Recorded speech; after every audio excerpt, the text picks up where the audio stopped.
Dann freue ich mich, dass der Dr. Bernabé Moreno, den ich gestern bei dem IBM-Announcement auch gesehen habe schon, ich grüße Sie, Hallo. seinen nächsten Vortrag halten. Dr. Bernabé Moreno hat promoviert in Computer Science in Granada, wunderschöne Stadt in Spanien, und ist seit 8 Jahren leitet der Teams im Bereich Data Science und Data Engineering, zunächst bei der Telefonica, ist 2017 zu E.ON gewechselt und ist dort der Chief Data Officer, und er treibt, also wie er sagt, was ich ganz toll finde, KI-Innovation voran, um insbesondere die Energiewende zu beschleunigen. Herr Dr. Bernabé, bitteschön, vielen Dank. Ich freue mich auf den Vortrag mit dem Titel You Need a Quantum Strategy and You Know It, Overview and Learning from a Quantum Journey at E.ON. Bitteschön. Vielen Dank, Professor Leimer. So, I will do it in English, and today I'm bringing kind of a completely different view to this topic, quantum computing. I'm going to talk about how to put together a quantum strategy, and I'm going to show what we are doing at team. Yeah. But first of all, I will talk about this picture. This picture is like, a picture created by the University of Glasgow of two particles being entangled. And this picture shows a phenomena that we are wondering every day about when we look at quantum, right? The fact that two particles, no matter how far away they are from each other, they can share the same interactions and quantum states.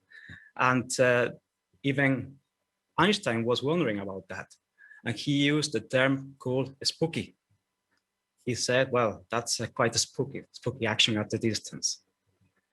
Let's have a look at today, what we have today. So today we have a quantum computing scene that's blossoming, right? So much going on. I mean, one of the good proof is what IBM is doing, what we are doing today. So everybody is going crazy about quantum. So we have an ecosystem that's blossoming. So we have, last year, we have more than 300 startups related to quantum. We have massive investments. So last year, according to the McKinsey monitor, it was $3 billion were invested in quantum. And they predict a market of $9 to $90 billion in 20 years time from now, right? So it's blossoming. Even countries are investing very much in that, right? They're putting that top up on the agenda. And we know that not only countries, but also in Bavaria, in Germany, in the EU, and cross countries, there's so much being invested there, and the community is growing. So every day we have new people coming to the community. On the other hand, we are talking about, there are a lot of skepticism. There are a lot of detractors, people thinking, well, it's not going to work. It's a nice thing that we are trying to demonstrate, but it's not going to work. We don't have a productive case yet in the industry that we can really take into production and run as we are running other systems. There's so much uncertainty about cost and ROI, right? Why should we invest in quantum now? And obviously that's clear because of the state of the art.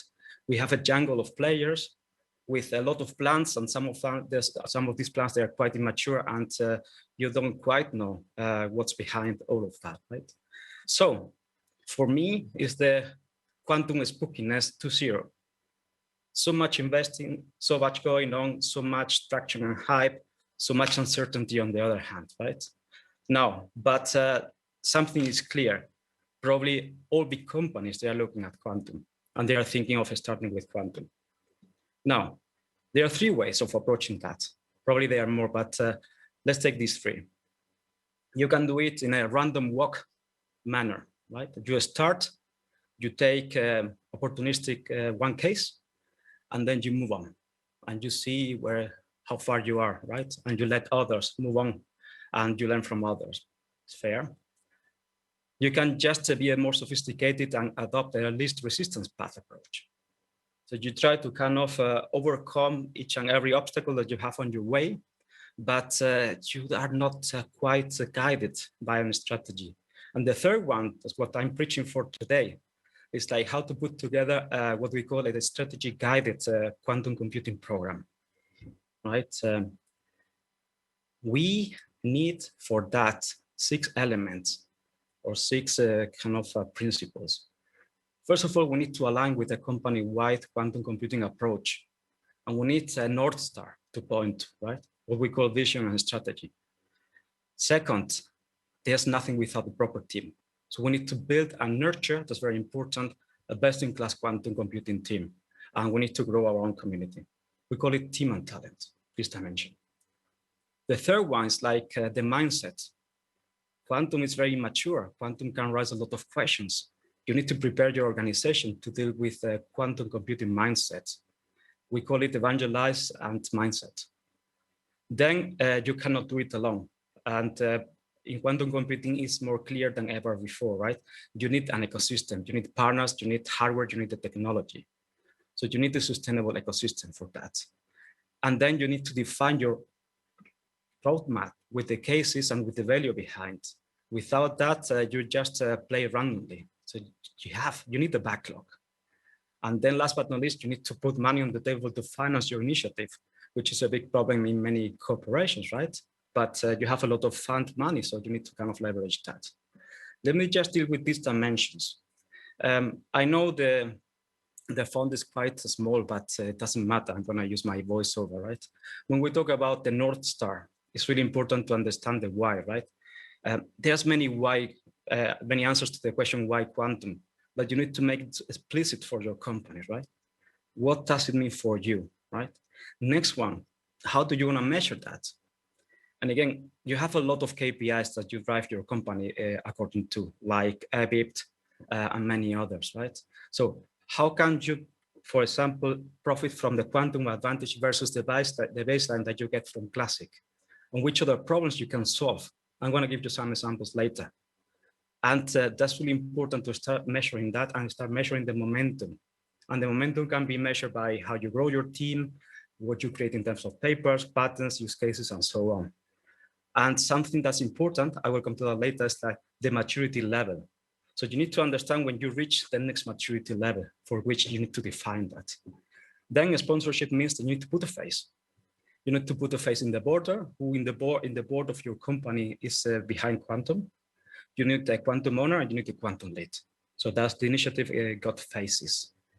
And then you can do it for yourself, but if you don't communicate it properly, then you don't go far. So you need the proper internal communication plan. I'm going to show one example in the next slides.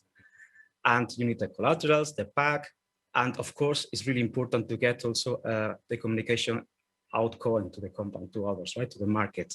So what we call shout out loud. And it requires also engaging in expert forums, in events like that. You need to really position what you stand for in the quantum world, right? That's one example of one pager. I grade out some information that's confidential, what we send to our top management once a month, right? And it's very simple. We describe in a very simple words our quantum journey in a nutshell, facts and figures, where we talk about the use case that we are implementing. We talk about papers and patents, grants, collaborations, and upskilling. Okay. Next one, the team. Team is a difficult one because, well, we are lacking skills everywhere.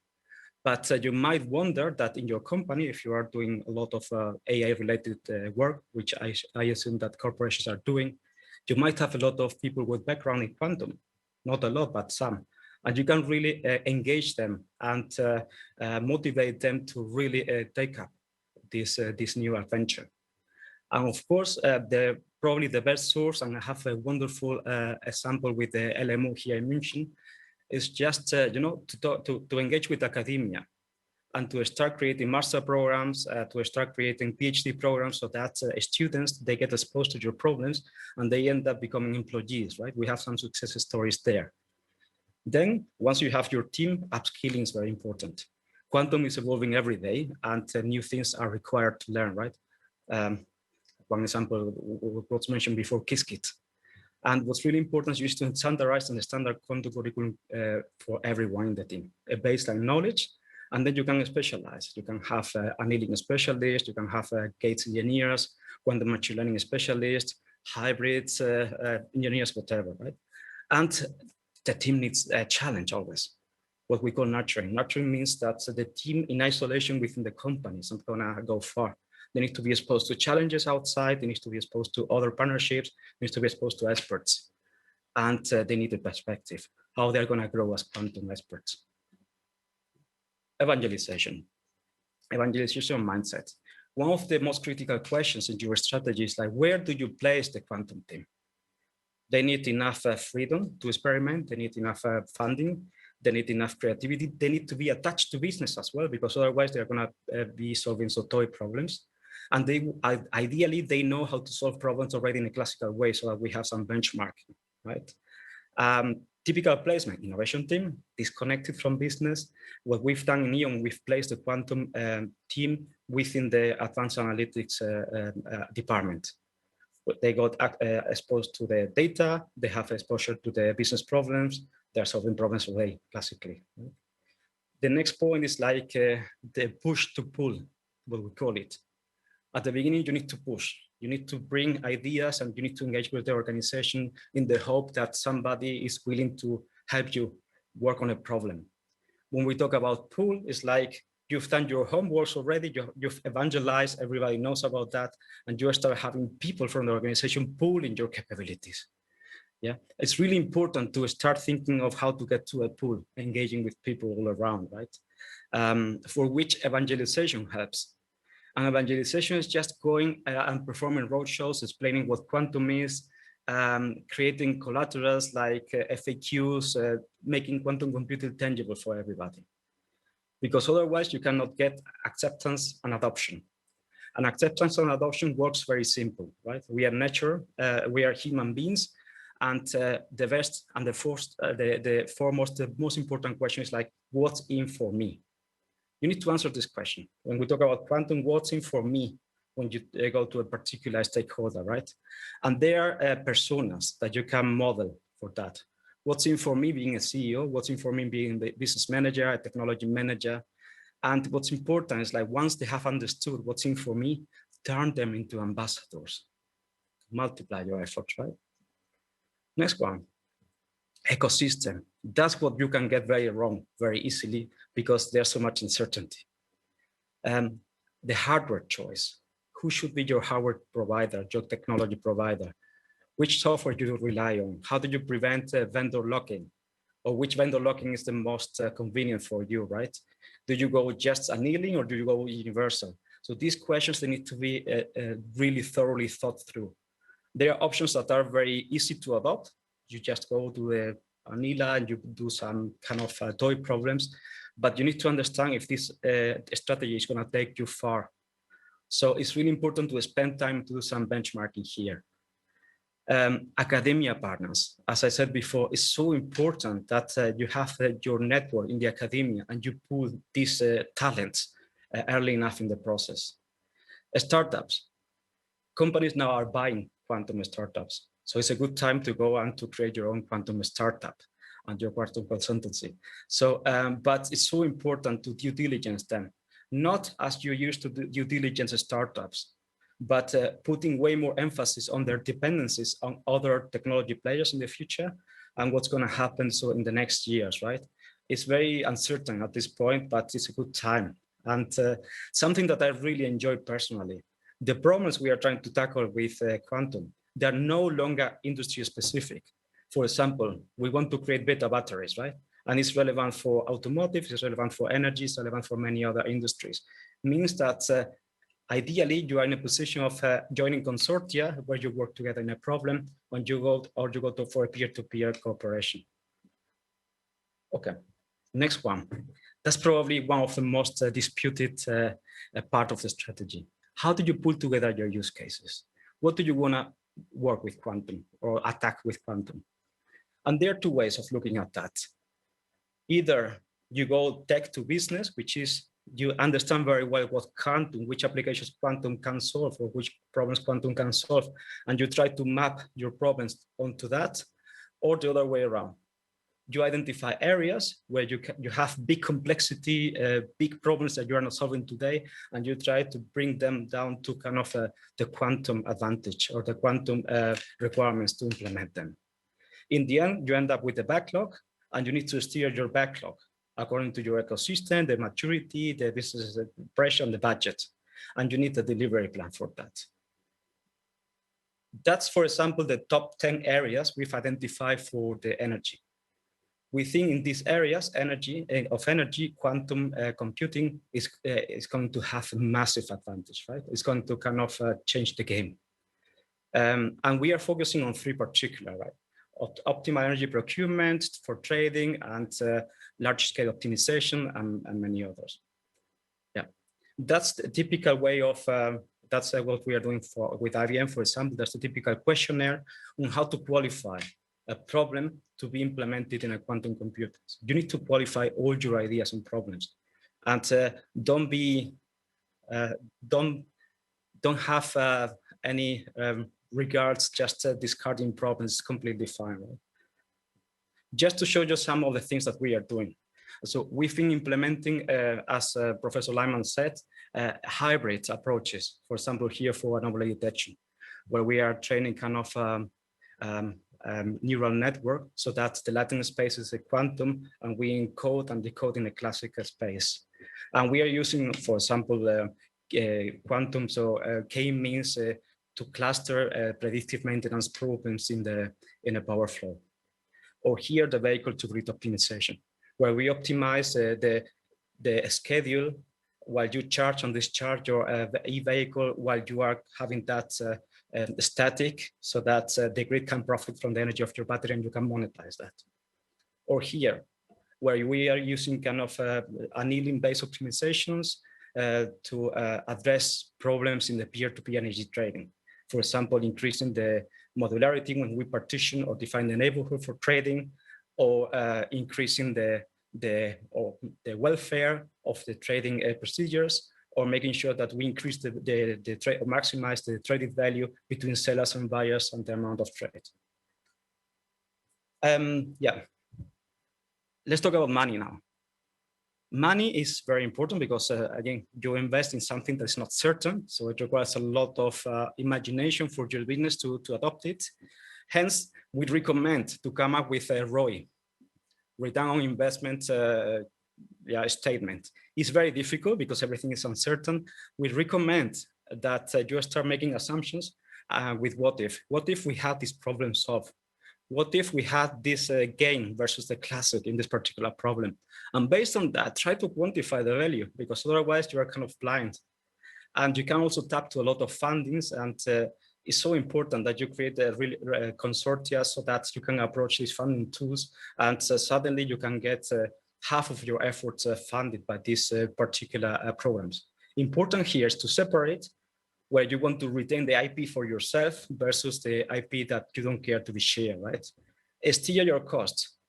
As everything is so uncertain, long commitments for 3 years, for 5 years in terms of pricing points, they might not be very convenient because everything is changing and prices might change as well. And well, co-invest and co-design. That's also important. When you partner with an integrator, for example, with a consultancy company, it's really important to make clear that you are investing and they need to invest because they are not at the level. So co-investment approaches in terms of two companies going for the same project might be very meaningful in this case. Here, important as well to say that all these aspects, as you might know, they are related with each other. And you need to start making assumptions. And probably if you model everything the right way, you end up having a optimization problem that you can even tackle with a quantum algorithm. That's the meta fun of the story here. What I like a lot, if you've done your first go, then what we recommend is to set yourself ambitions. And these ambitions can be projected in terms of maturity levels. And these maturity levels can be tied to KPIs that we define. For example, gain over classic for a particular problem. Or it can be also modeled with bold statements. Like by that time, we are going to have tackle the 8 most critical problem for the energy industry in this particular time period. And you can move on with your maturity levels. And with that, I would just make my conclusion, which is like quantum computing is taking off in a very fast and a very spooky way, right? Remember spookiness to 0. And you can go with the flow. We don't know how far you are going to go, but you could go with the flow, or you can define your own flow so that you make sure that you really exploit the potential, the full potential of quantum. And with that, I would say thank you. So there's one question out of the public, not directly to the flow, which I really like. I like the procedure that you describe, how to move forward in your company. Excellent. And I have personally some question of that. But the question from the public is, so the first slide, how can particles be entangled after they got measured by light? I think this question is for people specialists in physics. That's a very physics question. So yeah, so I would just pass this question. Absolutely fair. Absolutely fair. So as a computer scientist, I would have my problems too. So the first question I have, any idea how huge a QC team should be? Do you start with 2 or 3 people, or do you already start with 20 people? I don't think it's going to be easy to get 20 people. I think it's very difficult. I think it depends on your particular context in your company, right? If your company is really very receptive for this kind of analytics or for this kind of innovation, you can go bigger, because I think it makes sense, right? And the quantum computing space is changing so much that you really need people to address each and everything that's interesting, like some guy for annealing, some guy for classics, some guy for quantum machine learning. So it's really, at least you need to have one person per skill. I would start with a reasonable size of 5 to 10, right? If you can get them. Yes, this would be a question, but you already said it's very difficult. So the other question is, I'm sure that your procedure works nice in larger companies. What should an SME do? So there are many SMEs who are guideless. They need to have advice what to do. Anything that we can inherit from your procedure? Well, I think most of the things can be applied. An SME needs a vision. An SME needs a team. An SME needs a funding. I think for SMEs, I think the opportunity is in partnering up with other companies, building up consortiums, and tapping into these funding pools that we have there, right? That's the opportunity for SMEs. But I think the procedure could be just taken. Maybe you don't have to, go for things like having a board member behind that, because all the company would do that because of the size, right? Would be behind that. So that would be kind of my answer to that. Okay. So this were my questions. I don't see further questions out of the team. And with that, Juan, thank you very, very much for your interesting talk. Thank you very much. Thank you. Thanks a lot. Thank you.